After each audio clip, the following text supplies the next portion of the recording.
Guys, welcome to my channel. सबसे पहले मैं आप सबको थैंक यू कहना चाहती हूँ क्योंकि आप अपने कीमती टाइम निकाल के मेरे ब्लॉग देखते हो। और आज जिस टॉपिक में बारे में बात करूँगी वो टॉपिक है ओल्ड एज होम। आप समझ ही गए होंगे मैं किस बारे में बात करने जाती हूँ। तो ओल्ड एज होम यानी मतलब आप सब समझते ही हो कि जो जिनकी उम्र हो गई है, जो अपना खुद का भी काम नहीं कर सकते, तो वहाँ पे घर के बच्चे जो माँ बाप ने उन बच्चे को बड़े किए होते, वही बच्चे उनको ओल्ड एज होम में छोड़ आते हैं। तो हम लोग क्या सही कर रहे हैं? ये ओल्ड एज होम में अपने माँ बाप को छोड़ के आते हैं तो क्या हम सही कर रहे हैं? पहले आप अपने आप से एक सवाल करो। तो नहीं, आप लोग सही नहीं कर रहे, आप सबको भी पता ही है। पर आज मतलब कि सबको ऐसा लगता है, आजकल की जो लाइफ स्टाइल है, किसी का इंटरफेयर भी पसंद नहीं होता घर में। तो फिर सबको ऐसा ही लगता है कि ये बिल्कुल डस्ट। अभी तो मैंने ऐसा सुना है, कभी जो लड़की होती है, जो लड़के के मतलब कि दूसरे को बैक अरेंज मैरिज में होता है कि आप लड़का लड़की को पसंद आता है, वो इन लोगों की मीटिंग करवाते हैं, तो लड़कियाँ ऐसे पूछती है घर में डस्टबिन तो नहीं है ना। डस्टबिन समझ तो आप किसको बोलते हो? आप उनके माँ बाप को वो लड़की भी डस्टबिन बोलती है। तो आप सोचो कि ये सही है, ये हमारी संस्कृति ही नहीं है कि हम अपने माँ बाप को ओल्ड एज होम में छोड़ा है। ये वही माँ बाप है जिन्होंने अपना जैसे कि कितना कॉम्प्रोमाइज़ करके आपको बड़ा किया है, और आपके लिए आपको कहीं चोट भी शायद लग जाती थी तो वही माँ रोती थी आपके लिए, वही बाप रोता था आपके लिए, और आज आप उन लोगों को ओल्ड एज होम में छोड़ाते हो। ये कि आप सही कर रहे हो, सुबह उठते हो, भगवान का दर्शन करते हो, पूजा आरती करते हो, भजन कीर्तन करते हो, जैसे आपको ऐसा लगता है कि चलो हम कुछ अच्छा कर रहे हैं, भगवान का नाम ले रहे हैं। आप अपने हिसाब से आप अपने सेटिस्फेक्शन के लिए ये सब कर रहे हो, लेकिन क्या आपको पता है कि ऊपर वाले को भी ये सब मंजूर नहीं है? वो भी मतलब बोलते, सब नहीं बोलते कि माँ बाप के चरणों में ही स्वर्ग है।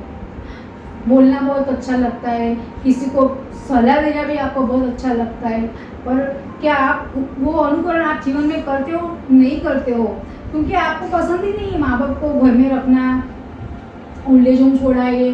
तो ये बिल्कुल गलत है, बिल्कुल ही गलत है। जैसे आप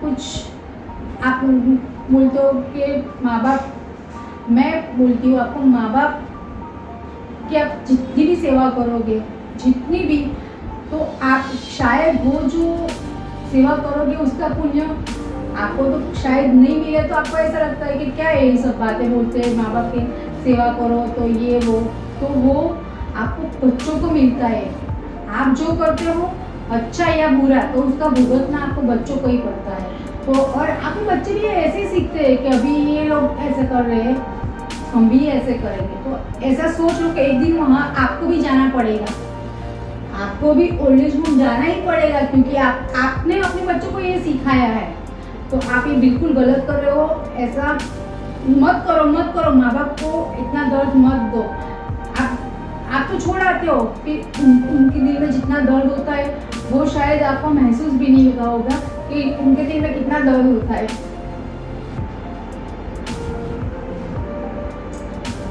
सॉरी।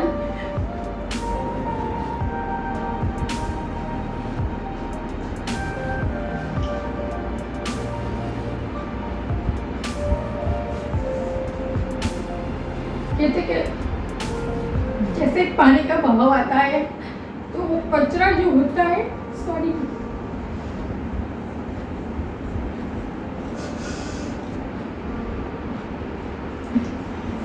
तो वो पानी का जो बहाव होता है, वो कचरा भी साइड में करके पानी निकल जाता है। वैसे ही आप जितनी माँ बाप की सेवा करोगे तो शायद कोई आपका काम रुका होगा, कोई अड़चन भी आ रही होगी, तो वो साइड होके अपना आपका काम हो जाएगा।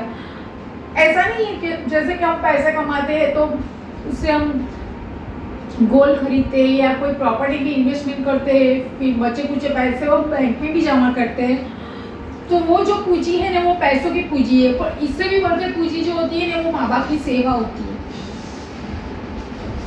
को नहीं पता कि अगर आप उनकी जितनी भी सेवा करोगे तो आप कितना कमाते हो वो आपको पता नहीं होता कि आप कितना कमा लेते, कितना कमाया है आपने, वो दिखता नहीं है। लेकिन जो वो जो होता है वो एक ऐसा इन्वेस्टमेंट है ना आपका कि वो पूरे 7 जन्म तो आपके साथ वो रहता है। वो इन्वेस्टमेंट वो ऐसा इन्वेस्टमेंट है, ये पैसे आप कमाते हो वो जब हम मर जाएंगे तो सब यही छूट जाएगा, कुछ साथ नहीं आएगा। साथ जो आएगा ना वो जो हमने किया है ना वही साथ आएगा और वही भुगतना है हमको।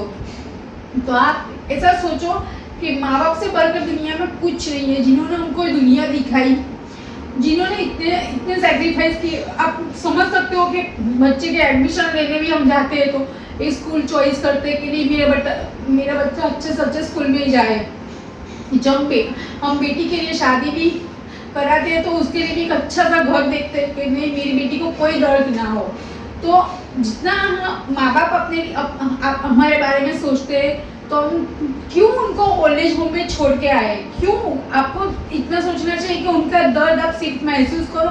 एक दिन आप ऐसा सोच लो कि आपको एक दिन मतलब कि ऐसे आप कहीं घूमने भी गए होते हो, अपने शौक से ही गए होते हो, आउट ऑफ कंट्री जाते हो या फिर कोई हिल स्टेशन जाते हो, तो फिर भी इतना 5 स्टार होटल में रहते हो ना, फिर भी जब घर पे आके बोलते हो तब ऐसे बोलते हाँ अब अच्छा लग रहा। तो वही माँ बाप को भी होता है। माँ बाप को कितना दर्द होता है क्योंकि उनको तो पता है मेरे ही बच्चे मुझे छोड़ के चले गए तो मेरे को तो वापस घर जाना ही नहीं, लोग मुझे छोड़ ही गए तो लेके तो नहीं जाएंगे। तो कितना दर्द होता है उनको। ये ओल्ड एज होम मैं ऐसा सोचती हूँ कि ओल्ड एज होम ही बंद कर देने चाहिए, क्योंकि ये जो ओल्ड एज होम ही होते हैं बच्चे को ऐसे बस छोड़ा हो, माँ बाप को ओल्ड एज होम में छोड़ा है हम। आप नहीं समझ सकते हो उनका दर्द, बहुत ही दर्द होता है उनको ये ओल्ड एज होम। आप ऐसा हो अगर तो आप कोई केयर टेकर रख लो। होता है आज मेरी मम्मी भी 5 साल से पथारी में ही है, तो हम इतना टाइम नहीं दे सकते। मैं समझ सकती हूँ कि हम इतना टाइम उनको नहीं दे सकते क्योंकि हमारा भी परिवार होता है, हमारे भी थोड़े से घर में काम होते हैं या कुछ भी होता है, लाइफ है तो होता ही है।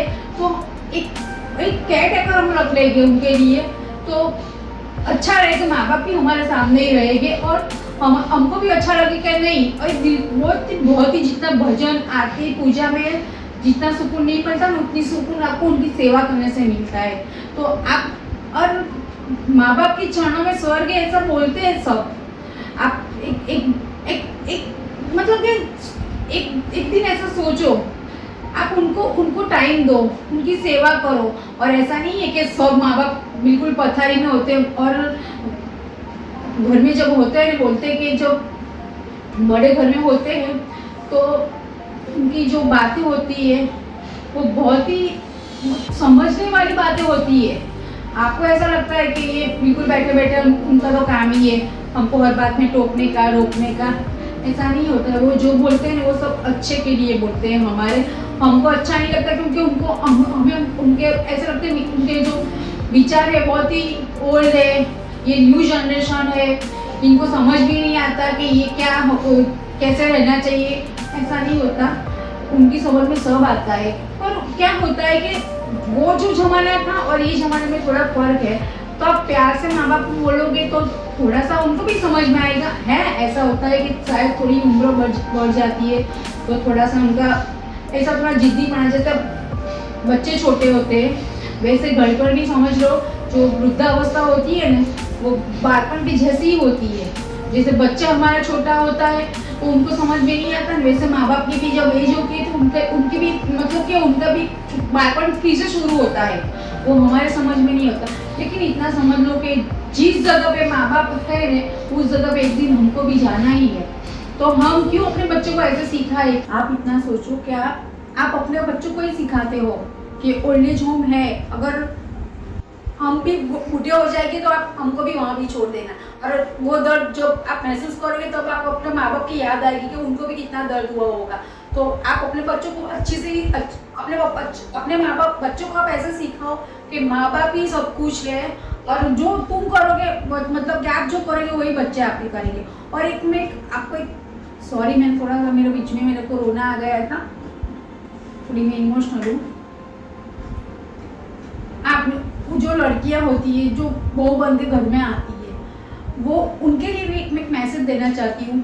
शायद जो ये वीडियो मेरे देखेंगे किसी को पसंद आएगा भी, किसी को नहीं भी आएगा, फिर भी मैं एक मैसेज देना चाहती हूँ कि जब आप शादी करके जाते हो तो आप सही है, आप अपना पूरा परिवार छोड़ के एक परिवार को अपना बनाने चाहते हो, तो आप इतना सोचो कि आपके घर में भी भाई होगा, वो भी पराई लड़की को अपने घर में ले आएगा और वो आपके घर की मतलब कि आपके भाई के साथ शादी बनाएगी, फिर वो जो घर आप छोड़ के आए हो वही घर वही अपना बनाने आएगी। तो आप इतना सोचो कि आप जहाँ पे शादी करके गए हो, जिसको आप अपना बनाते हो, तो आप उसके माँ बाप को भी आप अपना बनाओ, क्योंकि आप जिस माँ बाप को छोड़ के आए हो वहाँ भी कोई पराई लड़की आएगी और वो भी फिर वो आपको भी वो दर्द होगा। तो वो दर्द जो आपको वो शायद वो कहीं भी अच्छे से देखभाल नहीं कर पाएगी, आपकी जो भाभी होती है, तो आपको दर्द होता होगा। तो वही दर्द वो माँ बाप को जो होता है ना, वही दर्द आपके उनके माँ बाप को भी होगा जहाँ पे आप शादी करके गए हो। तो थोड़ी सी अंडरस्टैंडिंग, थोड़ी सी मतलब कि आप समझदारी यहाँ पे बहुत ही अच्छा एक मजबूत होता है उसका प्रभाव। जितनी भी आप समझदारी से काम करोगे उतना ही अच्छा होगा। और ये लिख लो, ये बिल्कुल सही है कि अगर आपने सेवा की है ना तो उसका फल मिलेगा ही मिलेगा, ऐसा नहीं है दिखेगा। ऐसा तो दिखते है आपको क्योंकि आपने इन्वेस्ट किए। ये जो इन्वेस्टमेंट है ना वो ऐसा इन्वेस्टमेंट है कि बुरे वक्त में पैसे भी नहीं काम आएंगे, वो इन्वेस्टमेंट आपको ये इन्वेस्टमेंट आपको काम आएगी नहीं। जहाँ पे लाखों अब्बों रुपए काम नहीं आएंगे ना, यहाँ ये इन्वेस्टमेंट आपको काम आएगा। तो जितना पैसा कमाना जरूरी है और इन्वेस्टमेंट जरूरी है आप बेटर लाइफ के लिए अपनी, तो उससे भी इतना भी ये भी इतना ही जरूरी है, ये भी इतना अच्छा इन्वेस्टमेंट है आपको जो दिखाई नहीं देगा, लेकिन ये जो काम करेगा ना वो पैसे भी काम नहीं करेंगे। आई होप आपको मेरी बातें समझ में आ गई होगी। तो प्लीज़ मेरे चैनल को लाइक शेयर और सब्सक्राइब जरूर कीजिए और मेरा फेसबुक इंस्टा भी आप फॉलो कीजिए। Thanks for watching.